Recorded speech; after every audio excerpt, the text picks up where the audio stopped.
मजे से चलता रहेगा साहब।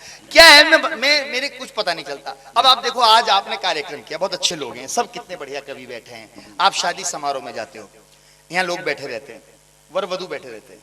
वो वर वधु नहीं लगते, ऐसा लगता है लिफाफे एकत्रित करने का काउंटर है।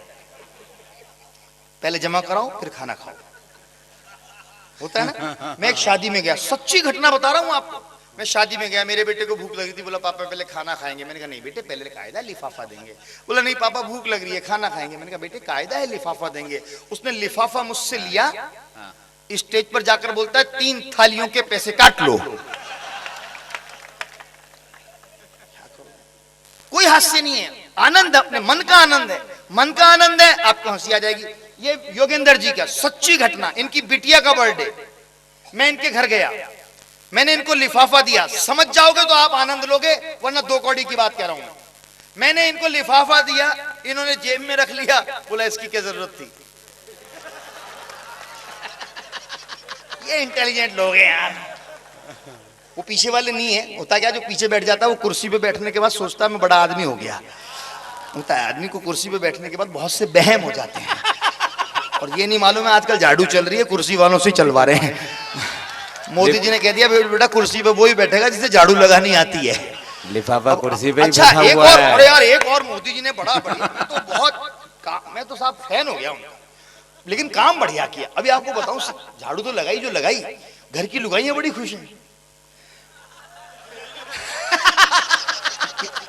कि चलो यार इसको झाड़ू लगानी तो आई।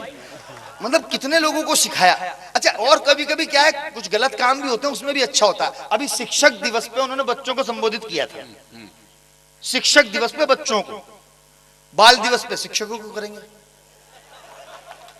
मेरी पत्नी बोली करवा चौथ पे आपको भी कर सकते हैं।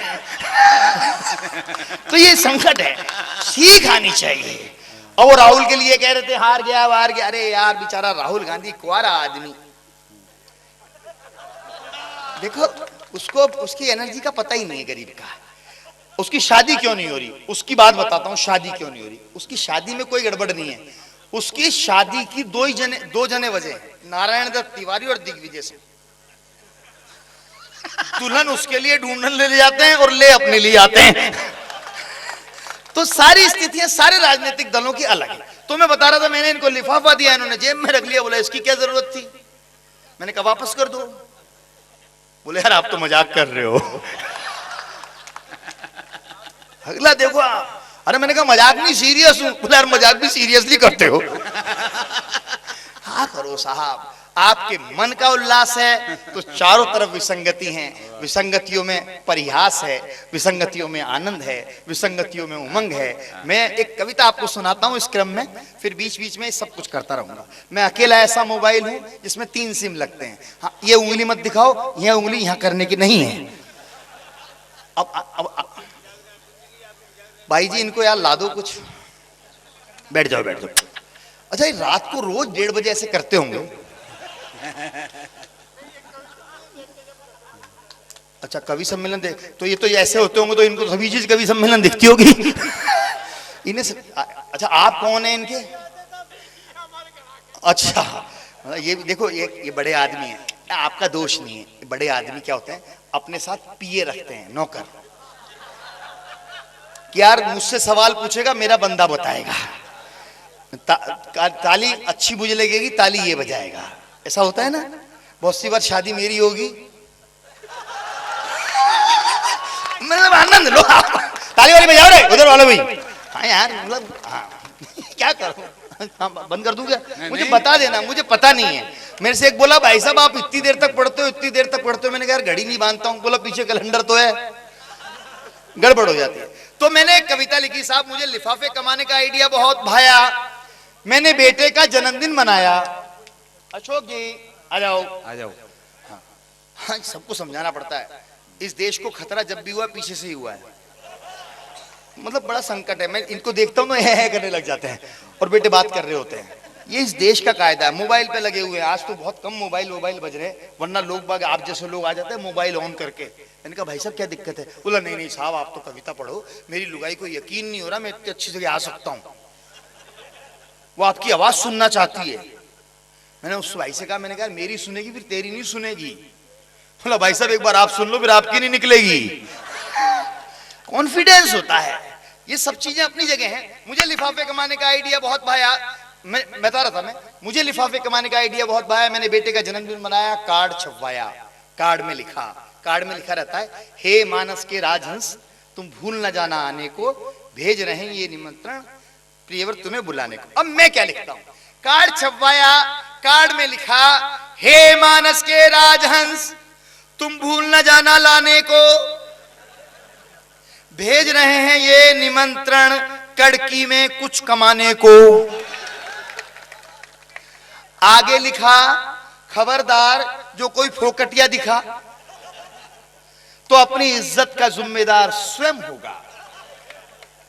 हमारे लिए लिफाफा अहम होगा। हास्य को कविता में पिरोकर अपनी उमंगों को विसंगति के रूप में रेखांकित करने का प्रयास करता हूं। शायद ये मेरी पहचान भी है दोस्तों।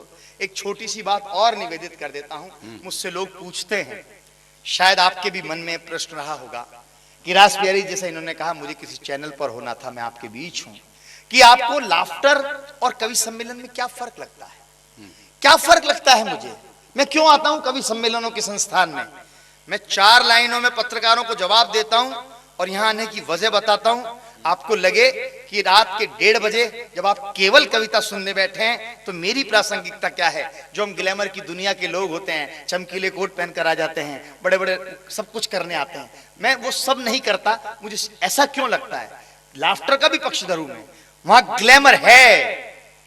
अंतर देखना दोनों संस्थान में, लाफ्टर और कवि सम्मेलन में।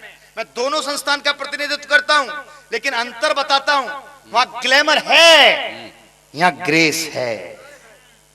वहां दुनिया है, यहां देश है। वाह! वहां बाजार है, यहां सरोकार है। और अगली पंक्ति पर आपकी कमजोर तालियां नहीं होनी चाहिए, वरना आप ही वो लोग हो, विनम्रता से कहता हूं, जो ड्राइंग रूम में बैठकर कहते हो टेलीविजन पर वो दिखाया जा रहा है जो देखने लायक नहीं है। जब हम हल्की बात करते हैं, द्व्यर्थी बात करते हैं, तो आप सीटियों से, तालियों से हमारा अभिवादन करते हो। जब हम अच्छी बात करने की कोशिश करते हैं, आपके संस्कार आपको रोक देते हैं। संभालो, कविता को संभालना कवि का दायित्व नहीं है, आपकी हथेलियों का दायित्व है। अगली पंक्ति संभालना। वहां ग्लैमर है, यहां ग्रेस है। वहां दुनिया है, यहां देश है। वहां बाजार है, यहां सरोकार है। वहां पहचान है, यहां परिवार है। यहां परिवार है, यहां परिवार है। और परिवार के बीच अपनी बात परिवार के तरीके से कहना। परिवार की विसंगतियां हैं। लिफाफे कमाने का आइडिया मुझे बहुत भाया। मैंने बेटे का जन्मदिन मनाया, कार्ड छपवाया, कार्ड में लिखा, खबरदार जो कोई फोकटिया दिखा अपनी इज्जत का जिम्मेदार स्वयं होगा। हमारे लिए लिफाफा अहम होगा, क्योंकि लिफाफे में अर्थ है। अर्थ का अर्थ है, बिना अर्थ इज्जत की कामना व्यर्थ है। जो सक्षम, अगली पंक्ति संभालो, जो सक्षम है, समर्थ है, जो सक्षम है, समर्थ है, वही हमारा यार, दोस्त, मित्र है। क्योंकि लिफाफा इस समाज का राष्ट्रीय चरित्र है। क्या बात है, वाह! दरवाजे पर लिखवाया स्वागत, हाथ हिलाते आना मत, खाली हाथ प्रवेश निषेध है, हम आपको नहीं पहचानते, हमें खेद है। पत्नी को पढ़ाया, देख फोकट की मुस्कान मत बांटना, आने वाले को तरीके से काटना, उसकी जेब में झांकना, झांकते हुए लिफाफे को मन ही मन तोलना, सही तुले तो हंसकर बोलना, नहीं तुले तो कसकर बोलना। अच्छा लगे या गंदा, ये एक धंधा, धंधे का उसूल है मुनाफा, आदमी की औकात बताता है लिफाफा। बेटा रुक जा यार, अच्छी बात सुन ले यार, क्या बात है। मैं वो सब रायता तो बहुत बेचता हूँ, रिवाड़ी कर, मैंने 100-125 एपिसोडों में केवल चुटकुले पढ़े हैं, लेकिन मैं यहाँ कविता पढ़ने आता हूँ। चुटकुले भी पढ़ सकता हूँ, पढ़ूंगा ही, कोई बीच बीच में सब काम करता रहूंगा। मैं बताया कि मेरे साथ क्या है मुझे पता नहीं चलता, मुझे कौन सा मंत्र कहाँ पढ़ना है। सारी स्थितियां चलती हैं। भाई साहब बैठे, जब तक ये बैठे तब तक मैं तो जिंदा हूं ही, क्योंकि और कुछ नहीं तो इनके ही मजे लेने लग जाओ। ये तो अपने पास पपलू है ही ना। आनंद है साहब। हाँ साहब, बेटे को पढ़ाया, कोई 11-21 दे तो नाक मुंह से कोड़ना। आप सब लोग, भाभी हो आप लोग, अपने परिवार में ये कर सकते हो। बेटे को पढ़ाया, कोई 11-21 दे तो नाक मुंह से कोड़ना, 101 पर हाथ जोड़ना, 501 पर हर्ष करना, 1100 पे चरण स्पर्श करना। कोई सूट लाएगा तेरे नाप का, तब हम बोलेंगे जी ये बेटा है आपका। क्या बात, क्या बात।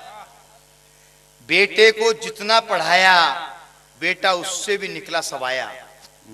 21वीं सदी के बच्चे, आप उन्हें सिखा दो, वो कुछ ज्यादा सीख जाते हैं। मेरी बेटी है, 9th क्लास में पढ़ती है। मैंने कहा बिटिया उदम मत मचाना, वापस आकर मैं तुझे 1000 रुपये दूंगा।